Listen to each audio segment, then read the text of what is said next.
Baiklah pemirsa, untuk membahasnya kami sudah terhubung dengan peneliti Selios Jaya Darmawan. Halo, selamat sore Pak Jaya, apa kabar? Halo, selamat sore. Baik, Mbak.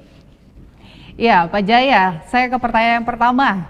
Pak Jaya, sejumlah komisaris yang dinilai tidak memiliki kompetensi dari perspektif tata kelola perusahaan. Bagaimana Selios melihat fenomena ini? Ya, ini fenomena yang sangat disayangkan ya. Lagi-lagi kondisi ini terjadi di tengah ketidakadilan ekonomi dari sisi lapangan pekerjaan yang susah diakses. Bahkan per Juni ini PHK itu tidak mencapai 23.000 Mbak, tapi 43.000 per Juni 2026. Di lain sisi, ternyata termasuk mendaftar CPNS, mendaftar pegawai BUMN itu susahnya bukan main. Tesnya bisa berjilid-jilid dan membutuhkan waktu belajar yang sangat lama, berjam-jam, ratusan ribu jam. Nah,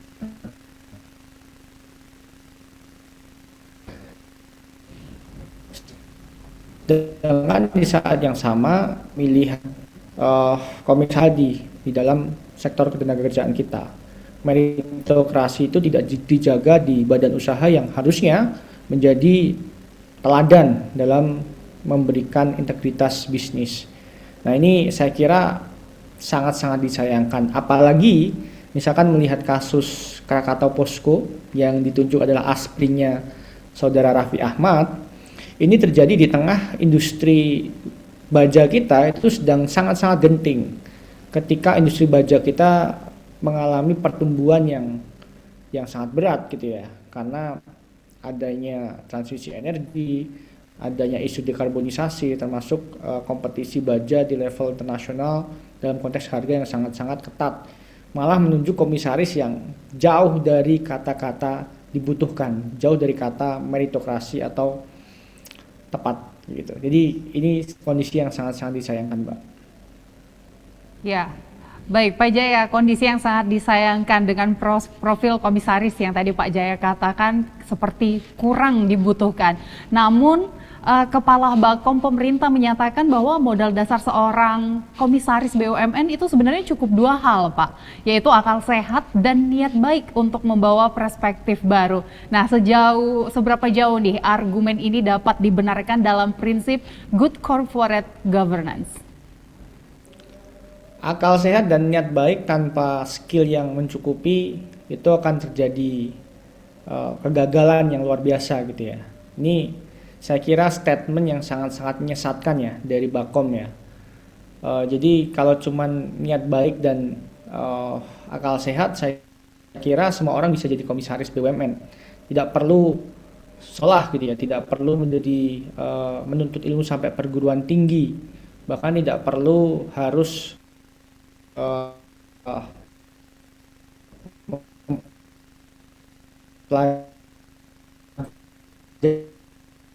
good corporate governance, karena corporate governance lembaga internal di dalam perusahaan untuk menjaga business judgment rule, untuk menjaga agar kinerja perusahaan itu tetap sesuai dengan target visi misi perusahaan. Tapi kalau hanya berbekal niat gitu ya dan niat baik gitu ya, ini saya kira lagi-lagi kita jauh dari kata meritokrasi yang dibutuhkan di saat-saat ini ketika performa industri kita sedang turun, terkontraksi, PMI kita, industri baja kita juga ada di ujung tanduk. Krakatau Steel dan Krakatau Posko itu kinerja keuangannya sangat-sangat buruk gitu ya. Sedangkan di saat yang sama Danantara juga belum mau membuka laporan keuangannya. Nah, ini kulminasi gitu ya, gabungan dari pertunjukan non meritokrasi dari pemerintah, baik dari penunjukan komisaris, ketidakmauan membuka laporan keuangan, ini akan menyebabkan kekecewaan yang sangat besar di mata masyarakat, terutama generasi muda kita yang kesusahan mencari pekerjaan. Ya, ini tampaknya ucapan akal sehat itu seperti disalahartikan seperti itu ya Pak Jaya. Lalu Betul. dari Pak Jaya sendiri bagaimana nih melihat dampak nyata dari pergantian kriteria kompetensi dengan modal akal sehat ini terhadap tata kelola dan manajemen resiko di anak usaha BUMN yang bernilai miliaran rupiah? Ya, ini sangat-sangat mengkhawatirkan. Pertama, yang harus dituntut itu adalah transparansi dulu, karena jangan-jangan nanti ketika menyampaikan kinerja, walaupun diisi oleh orang-orang terdekat yang tidak memiliki kompetensi, tapi karena laporan keuangannya tidak transparan, tidak dipublikasi, jangan-jangan adalah laporan keuangan yang digoreng, laporan keuangan yang dimanipulasi, yang di smoothing. Nah, ini sebenarnya yang pertama yang harus kita tuntut, transparansi. Yang kedua, tetap basisnya harus meritokrasi, basisnya harus kompetensi yang sesuai.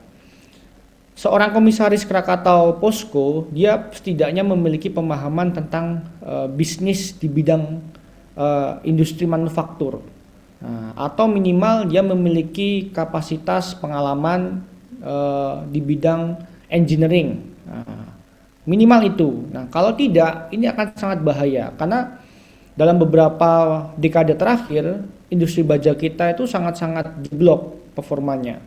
Kinerja asetnya, net profit marginnya, gitu ya, kemampuan untuk balik modalnya itu sangat-sangat jauh dari kata sempurna. Apalagi di tengah gempuran dari baja impor, gitu ya. Jadi lagi-lagi hal ini akan sangat-sangat menyebabkan kinerja keuangan dari Krakatau Posko, termasuk beberapa BUMN lain yang menunjuk komisaris yang tidak sesuai kapasitasnya, itu akan mengancam, gitu ya, akan mengancam kinerja perusahaan di masa yang akan datang, gitu Mbak. Ya, dengan kata lain berarti seorang komisaris ini harusnya memiliki latar belakang pengalaman yang sesuai dengan posisi yang diembannya saat ini seperti itu ya Pak Jaya. Nah ini Pak Jaya, kalau komisaris tidak memiliki pengalaman industri, resiko apa yang muncul terhadap pengawasan perusahaan? Apakah fenomena ini bisa mempengaruhi kepercayaan investor terhadap BUMN? Pasti sangat mempengaruhi kepercayaan investor, trust investor kepada BUMN. Apalagi pasar itu basis utama ya Mbak, bahwa trust itu tidak hanya berasal dari domestik, tapi juga dari global.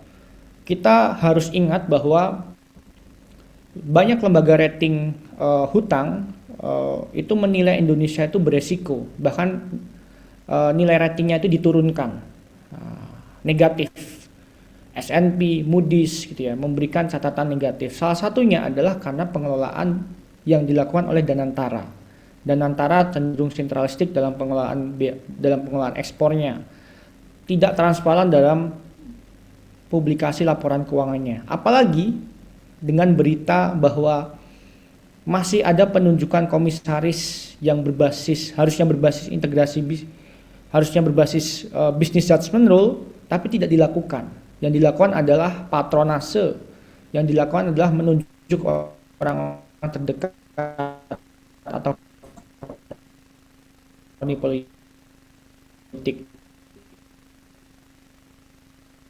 Ini akan sangat-sangat menyebabkan kepercayaan BUMN kita.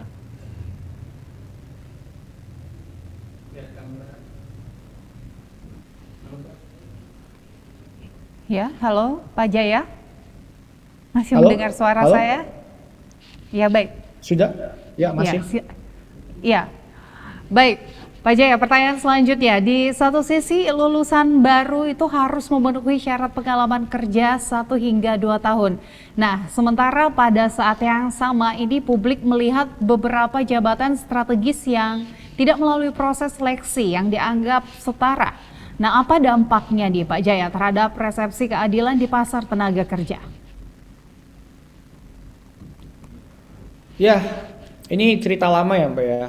Tahun lalu 250.000 CPNS hampir tidak diangkat oleh BKN, Badan Ketenagakerjaan Nasional. Nah, dan itu memunculkan protes gitu ya, memunculkan kekhawatiran, bahkan memunculkan gejolak protes yang sangat-sangat besar dari para CPNS. Nah, dan dalam perhitungan kami itu menimbulkan kerugian dari bagaimana pekerja ini menunggu waktu untuk diangkat menjadi PNS waktu itu. Kerugiannya hingga 6 triliun lebih, sehingga dampak ekonominya kalau menggunakan proyeksi kami ya bisa belasan triliun. Nah, kondisi yang sama terjadi di penunjukan komisaris BUMN kita. Nah, sehingga pastinya ini sebenarnya sangat-sangat merugikan bagi para pencari kerja, bagi para pekerja muda kita yang mau mendaftar BUMN atau sudah masuk di BUMN. Nah, ini kerugian yang tidak hanya dinilai dari sisi materi saja, tapi secara psikologis, secara sosial itu akan sangat merugikan. Ini akan menyebabkan pekerja kita semakin merasa hopeless. Nah, begitu, Mbak. Ya, lalu Pak Jaya, apakah standar ganda yang seperti ini nih bisa menurunkan motivasi angkatan kerja muda? Pasti jelas. Tadi disampaikan bahwa ada 350.000 lebih generasi kita, Gen Z kita itu mengalami hopeless dengan ketenaga kerjaan kita. Ya bagaimana tidak hopeless gitu ya. UMR kita itu jauh dari kata untuk mampu menunjang kebutuhan hidup layak. 60% pekerja kita itu pekerja informal. Banyak generasi muda kita yang bekerja itu cuti itu nggak dibayar. Jadi perlindungan pekerjaannya itu sangat minim. Nah, pekerja kita juga banyak lulusan perguruan tinggi 780.000 itu bekerja di sektor tenaga kerja kasar.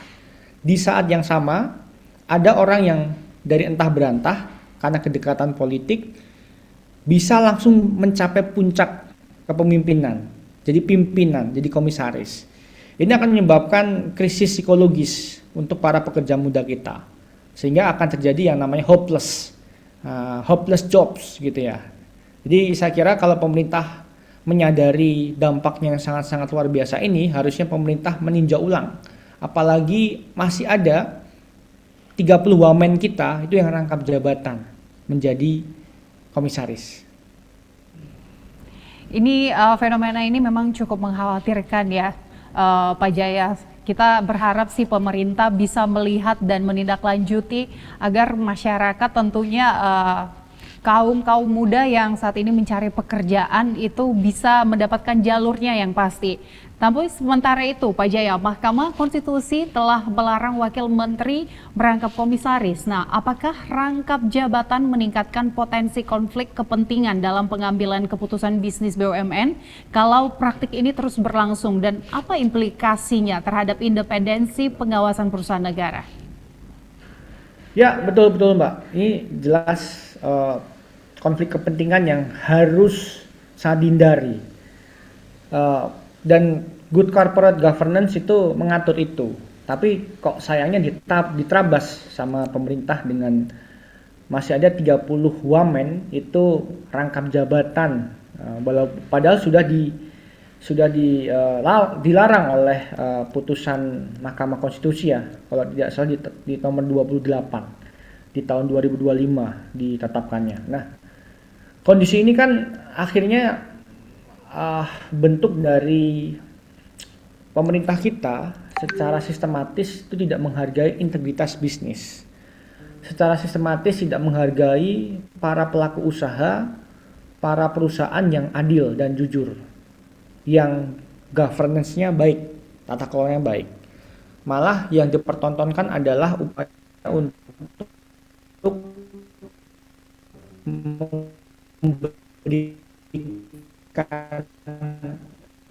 jabatan, memberikan kue ekonomi jabatan komisaris, termasuk mekanisme sentralisasi ekonomi dengan model danantaranya.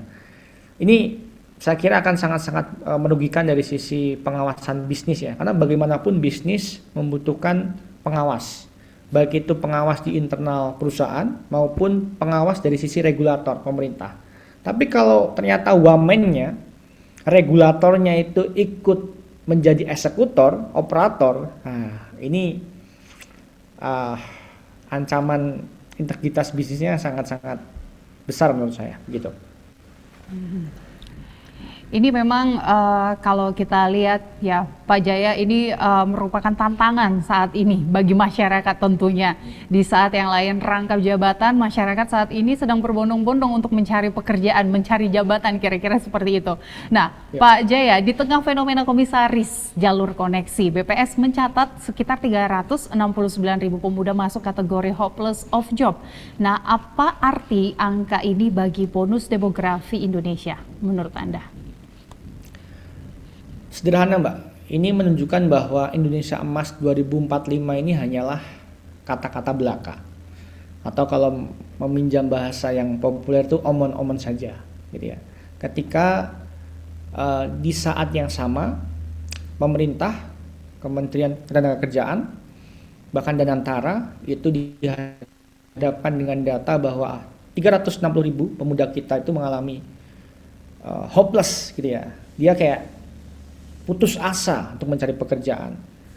Bahkan kalau dari sisi perempuan ada 600.000 perempuan itu mengalami putus asa mencari pekerjaan karena faktor usia, karena faktor diskriminasi, karena faktor gaji yang lebih kecil daripada laki-laki. Apalagi dipertontonkan dengan masih ada komisaris jalur koneksi tadi. Nah, ini saya kira akan memperburuk angka tadi, hopeless of job tadi. Pilihannya yang terjadi malah nanti antara krisis sosial atau akan ada gelombang pergi aja dulu nih ke luar negeri kayak gitu ya. Karena lapangan pekerjaan yang tersedia di dalam negeri itu ternyata tidak layak gitu ya. Bahkan sangat-sangat kecil kayak gitu. Baik ya, gelombang pergi aja dulu. Hopeless juga.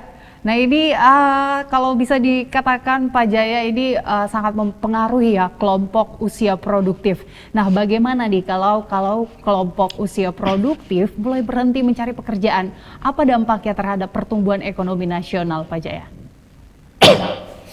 Ya, ini benar. Lagi-lagi kita harus ingat bahwa pertumbuhan ekonomi kita itu ditopang oleh konsumsi. Ketika konsumsi masyarakat terganggu akibat banyak pekerjanya, termasuk kaum muda, Gen Z, itu tidak mendapatkan pekerjaan sehingga tidak memiliki daya beli, itu akan sangat-sangat mungkin menurunkan pertumbuhan ekonomi kita. Nah, ini pemerintah harus aware nih dengan hal ini gitu ya. Di lain sisi juga ada kondisi di mana akhirnya karena hopeless, kadangkala anak-anak muda kita ini yang dilakukan malah konsumtif, doom spending, karena putus asa, karena stres. Nah, ini yang dimaksud dengan ekonomi lipstick effect. Ketika orang-orang tetap meningkatkan konsumsinya, bahkan konsumsi barang-barang premium untuk mengatasi stres. Nah, ini bukan indikator pertumbuhan ekonomi yang baik.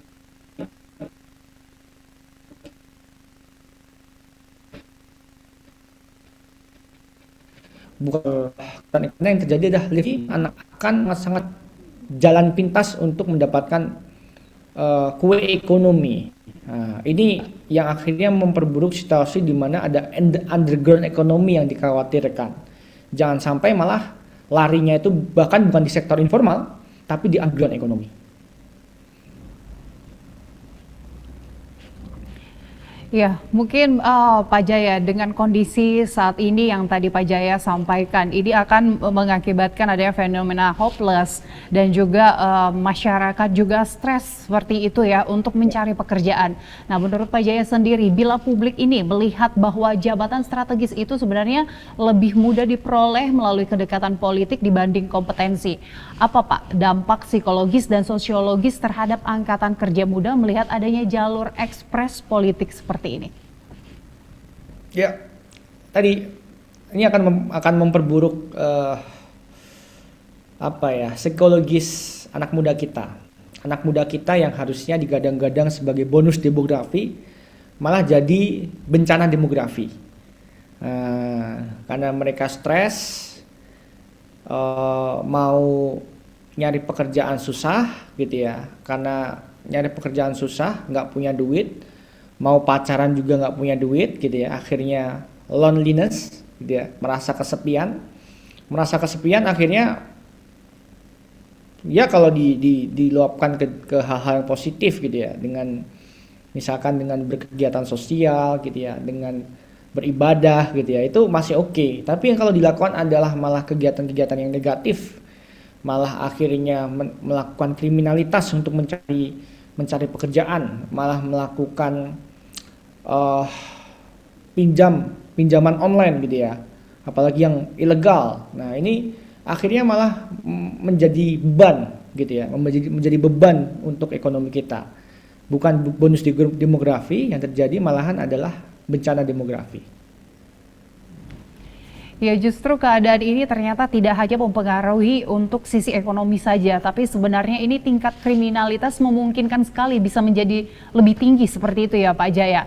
Ya, Betul. kita ke pertanyaan lain Pak Jaya, bagaimana nih BUMN bisa mencapai ketangkasan bisnis dan efisiensi jika struktur pengawasannya disandra oleh kepentingan balas budi?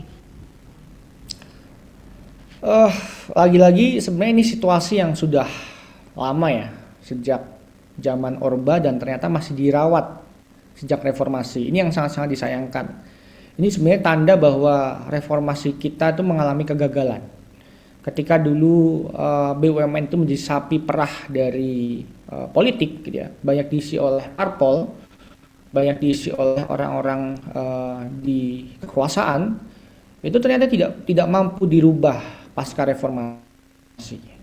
Padahal BUMN itu dengan kekuatan yang besar dan masih disokong dan dibantu oleh APBN, itu harusnya menjadi mesin pertumbuhan ekonomi.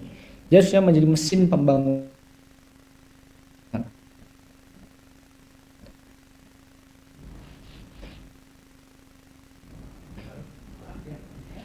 Ya, Mbak Jaya, masih bersama kami?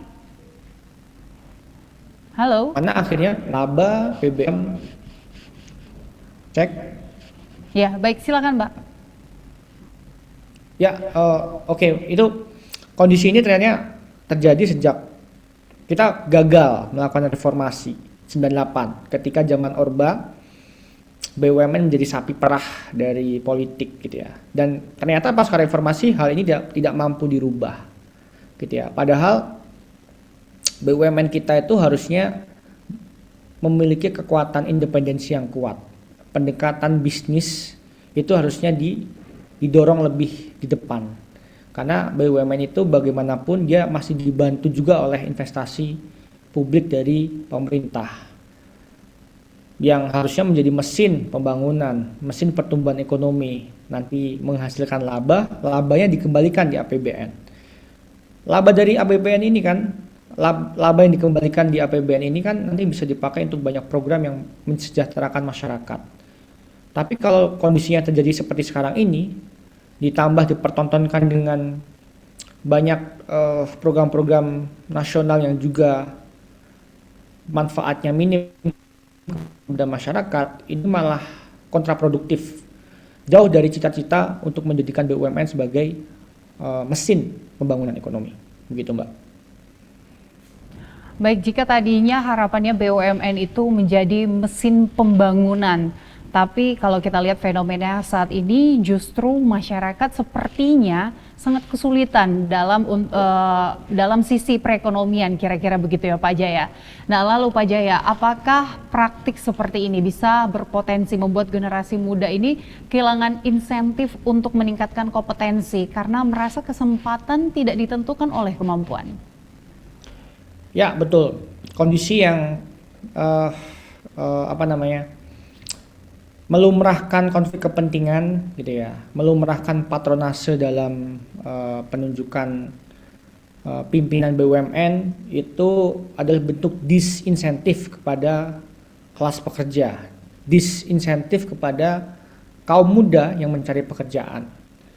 Nah ini jelas-jelas kondisi yang berkebalikan dengan pendekatan ekonomi yang harusnya dilakukan. Mana yang bekerja lebih baik, mana yang bekerja lebih banyak, yang berprestasi harusnya diberikan insentif. Tapi yang terjadi sekarang yang tidak memberikan apapun, kompetisinya juga tidak sesuai, hanya memiliki ekses politik, malah yang diberi insentif. Ini dalam ekonomi yang dinamakan dengan free rider ekonomi. Jadi penumpang. Nah, penumpang. Ini disebut dengan penumpang ekonomi atau penumpang dalam pembangunan. Orang-orang yang tidak memiliki skill, tidak memiliki kapasitas, tapi hanya memiliki kedekatan politik, tapi mendapatkan jabatan. Ini akan menjadi beban dalam perekonomian kita. Iya, baik. Terima kasih banyak Pak Jaya atas insight dan informasinya yang sudah dibagikan dan diskusinya yang sangat menarik di Prime Report kali ini. Sukses dan sehat selalu, dan kita terus berharap semoga perekonomian kita semakin membaik dan pemerintah bisa menyelesaikan segala permasalahan yang terjadi saat ini. Ya, amin. Terima kasih, Mbak. Selamat malam. Ya, baik. Terima kasih.